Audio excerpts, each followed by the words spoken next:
आदिवासी समाजाचे एसटी आरक्षण बचाव मागणीसाठी आज सकल आदिवासी समाजाच्या वतीने नांदेडच्या जिल्हाधिकारी कार्यालयावर आदिवासींचा उलगुलान आरक्षण बचाव मोर्चा काढण्यात आलाय। आदिवासी समाजाच्या आरक्षणात इतर कुठल्याही जातीचा समावेश करू नये यासह इतर विविध मागण्यांसाठी हा मोर्चा आज नांदेडमध्ये काढण्यात आलाय।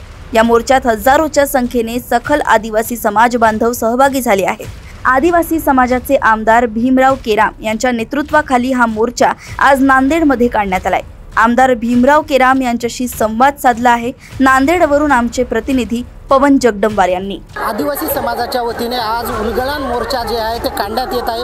आज हा मोर्चा जे आहे जिल्हाधिकारी कार्यालयावर धडकणार आहे। तुम्ही माझ्या पाठीमागे पाहू शकता लाखोच्या संख्येने जे आहे आदिवासी समाज जे आहे ते एकवटलेला आहे आणि हा मोर्चा आज जिल्हाधिकारी कार्यालयावर धडकणार आहे। आदिवासी समाजाच्या आरक्षणामध्ये इतर कुठल्याही समाजाला सहभागी करण्यात येऊ नये या मागणीसाठी व इतर विविध मागण्यासाठी हा मोर्चा काढण्यात येत आहे। आपल्यासोबत किनवटचे आमदार भीमराव केराम आहेत। साहेब, काय सांगाल, आज मोर्चा काढण्यात येत आहे, काय मागण्या आहेत आपल्या?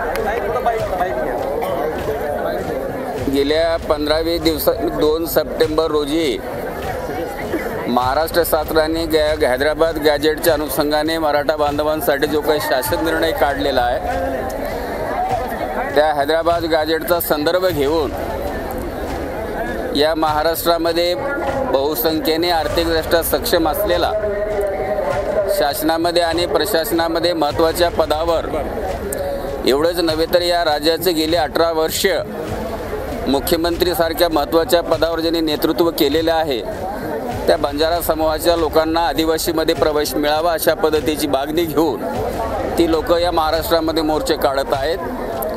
त्यामुळं आमच्या मूळ आदिवासी समाजामध्ये असुरक्षिततेची भावना निर्माण झाली, भीतीवह परिस्थिती त्या ठिकाणी निर्माण झालेली आहे। परंतु आम्हाला कल्पना आहे भारतीय संविधानाच्या 342व्या कलमाच्या अंतर्गत हे संविधानिक आदिवासीचं असणारं आरक्षण आहे। त्यामध्ये आरक्षण देत असताना ज्या काय अटी आणि त्याची पूर्तता करणं बंधनकारक असते होत नाही।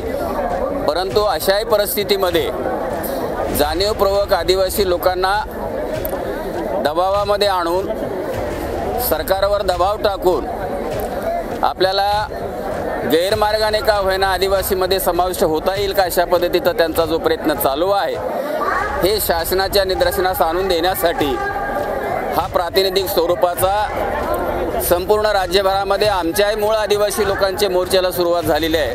तशाच स्वरूपाचा असणारा आज नांदेडमध्ये जिल्हाधिकारी कार्यालयावर आमचा असणारा हा मोर्चा जाणार आहे आणि त्या मोर्चाच्या निमित्ताने आमच्या ज्या काही मागण्या असतील माननीय जिल्हाधिकाऱ्याच्या माध्यमातून आम्ही शासनाला त्या ठिकाणी सादर करणार आहोत।